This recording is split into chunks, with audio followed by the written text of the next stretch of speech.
tudo bem com vocês? O meu nome é Clara, eu faço Física na USP e hoje eu tô aqui pra gente resolver uma questão do Enem 2020 sobre elétrica.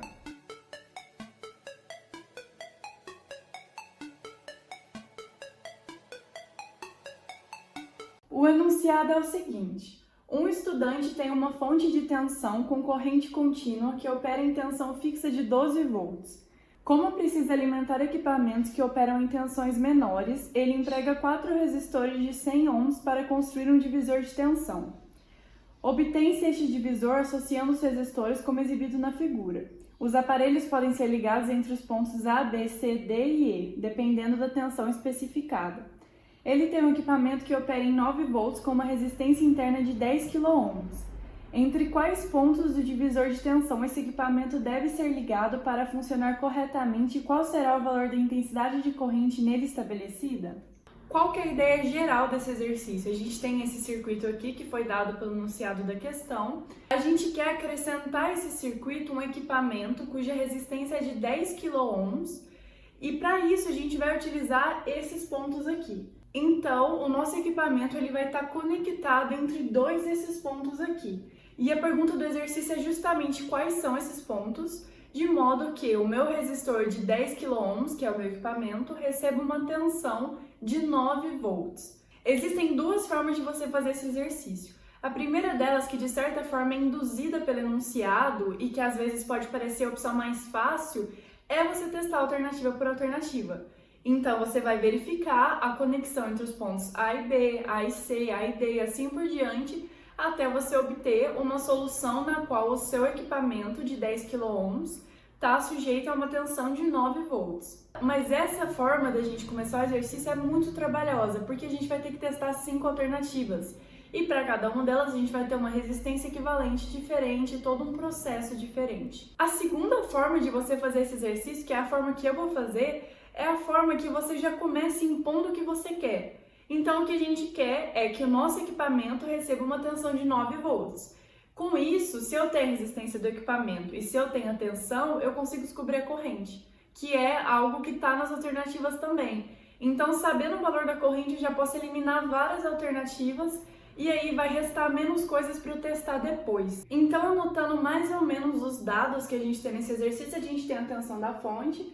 Os resistores eu não coloquei porque já estão colocados aqui nos próprios circuitos. A resistência do equipamento, que eu chamei de RE, é 10 kΩ, o prefixo quilo significa 1000, então, portanto, 10.000 ohms. E a tensão que a gente quer que o equipamento esteja submetido é de 9 volts. Então, tendo a resistência e a tensão, a gente acha a corrente. Então, vamos utilizar a fórmula do U é igual a R vezes I. No caso, a gente está trabalhando com equipamento, então, UE é igual a RE vezes IE.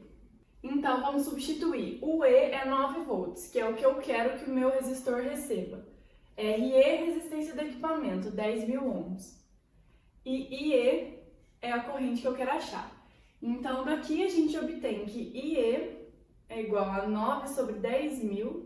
Então, portanto, isso aqui vai resultar em 0,0009 amperes. E para ficar mais bonitinho, a gente pode passar para miliamperes. Então, o que a gente faz? Vamos escrever em notação científica.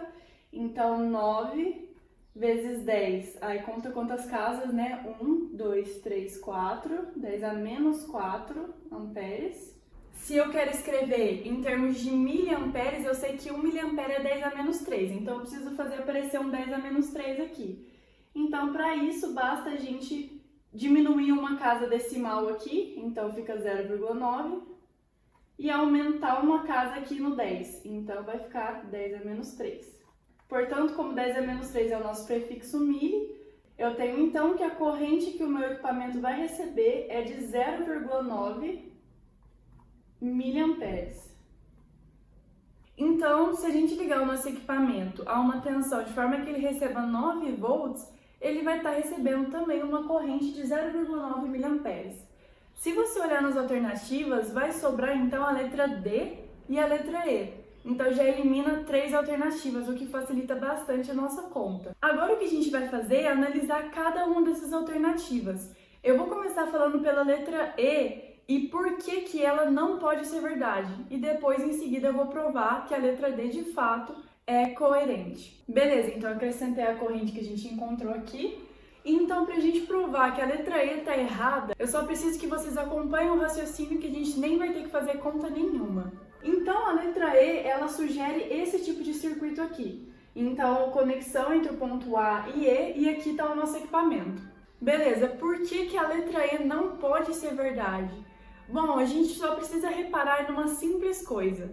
O que a gente tem entre essa parte toda aqui é uma associação em paralelo. Então, todo esse ramo daqui de cima, né, onde a gente tem esses 4 resistores, está associado em paralelo com o nosso equipamento. Que, por sua vez, se você reparar, os fios que chegam tanto no ramo daqui de baixo quanto no de cima, eles são os fios que saem diretamente da fonte.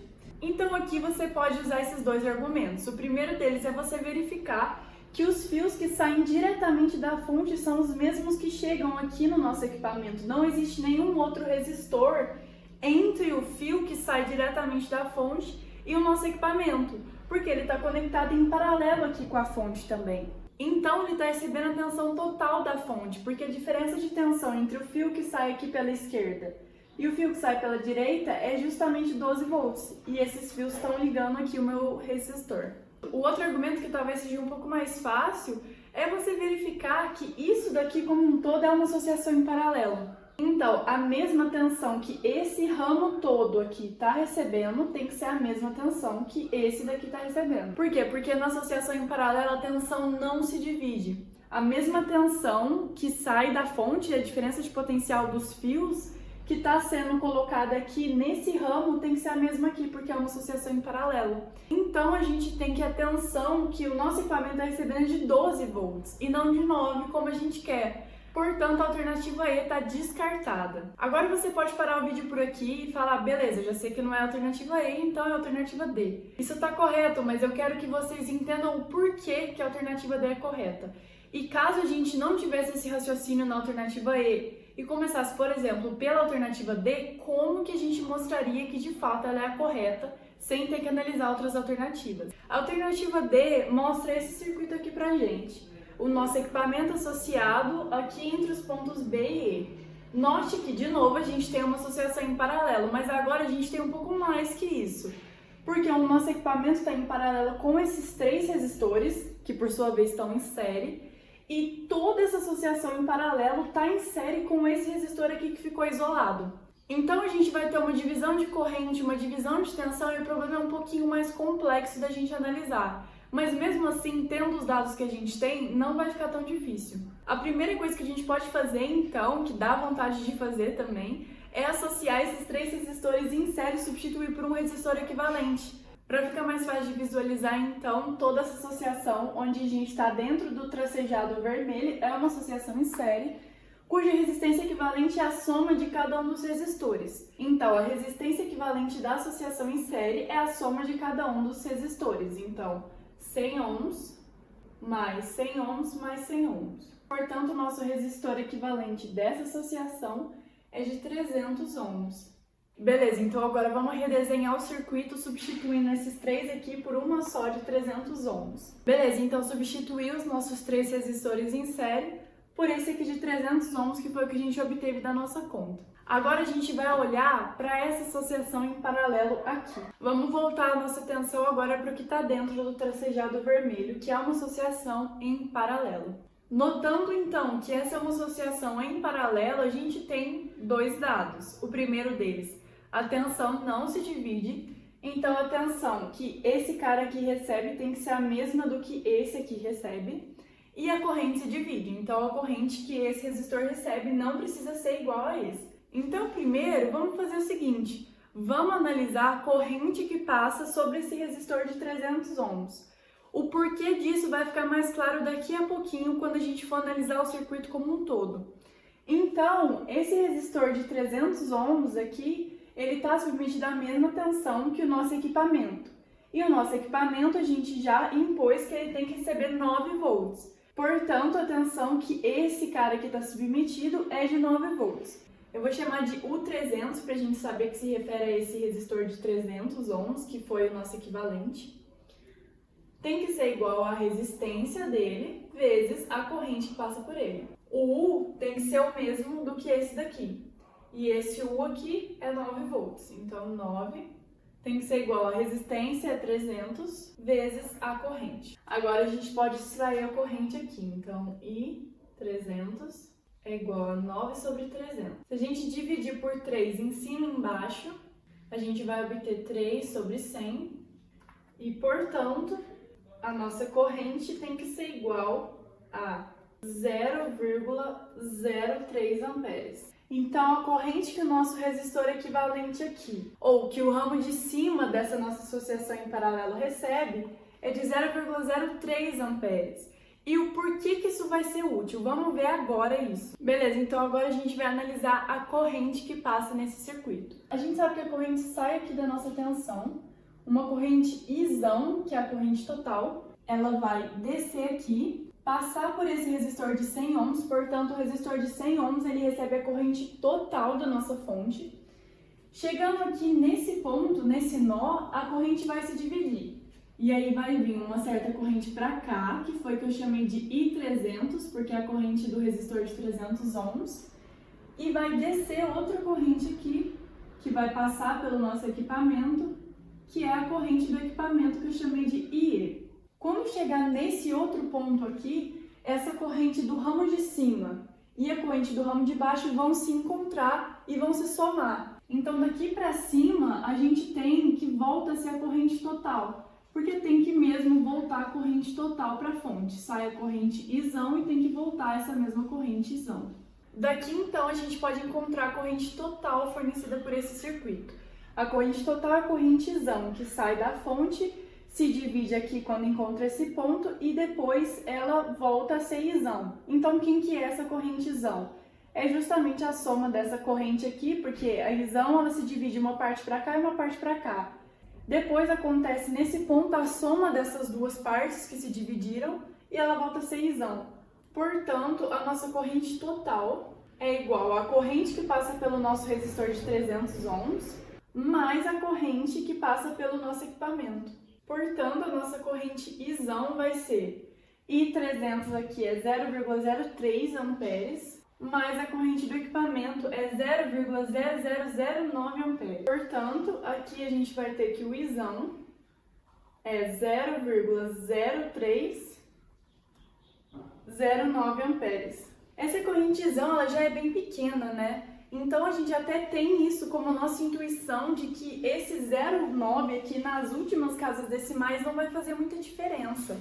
Então o nosso Izão é aproximadamente 0,03 amperes. A gente sabe então que essa corrente Izão, que é a corrente total, quando a gente fez o caminho dela aqui, a gente percebeu que o resistor de 100 ohms, esse aqui isolado, recebe essa corrente Izão total.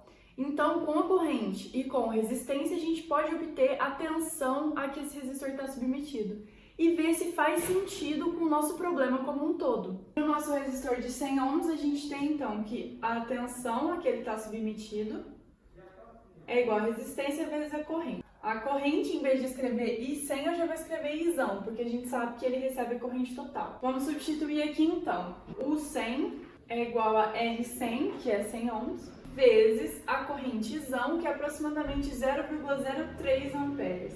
Portanto, então, a tensão a que o nosso resistor de 100 ohms isolado está submetido é 100 vezes 0,03, anda duas casas decimais aqui, 3 volts. Agora, a gente tem que parar para se perguntar, isso faz sentido? Qual que é a relevância disso para o nosso problema? A gente não está falando desse resistor, a gente está falando do nosso equipamento. Mas isso é fundamental para que o nosso circuito faça sentido. Por quê? Porque a gente sabe que a tensão total a que esse circuito está submetido é de 12 volts, que é a tensão da fonte. Essa associação em paralelo, como um todo, recebe 9 volts. Então, o que esse cara aqui vai receber é justamente o que está sobrando. Então, a fonte fornece 12. Esse pedaço daqui consome 9. Quanto que sobra? 12 menos 9, justamente os 3 volts que a gente acabou de achar. Portanto, o circuito montado dessa forma, ele faz muito sentido. Porque, de fato, se a gente analisar componente por componente, a gente vê que existe uma coerência. O que isso significa? Isso significa que se a gente chegasse aqui e calculasse a tensão do nosso resistor aqui de 100 ohms e obtivesse um valor diferente de 3, significaria que tem alguma coisa que está muito errada na nossa conta, porque a soma das tensões da associação em paralelo com esse resistor de 100 ohms tem que ser igual à tensão total, porque isso daqui tudo está em série com esse daqui. Então a tensão disso mais a tensão disso tem que ser igual a 12. Se isso está submetido a 9, e isso a gente verificou que está submetido a 3 volts, então está tudo coerente, está tudo funcionando. Então, de fato, essa seria a maneira da gente provar que a alternativa D é correta. A gente tem que olhar elemento por elemento e analisar se existe essa coerência. Porque a gente sabe que na resistência em série as tensões se dividem, a corrente é igual. Então, a gente precisa usar todos esses conhecimentos para a gente verificar se está fazendo sentido ou não. Portanto, de fato, a alternativa correta é a alternativa D do exercício.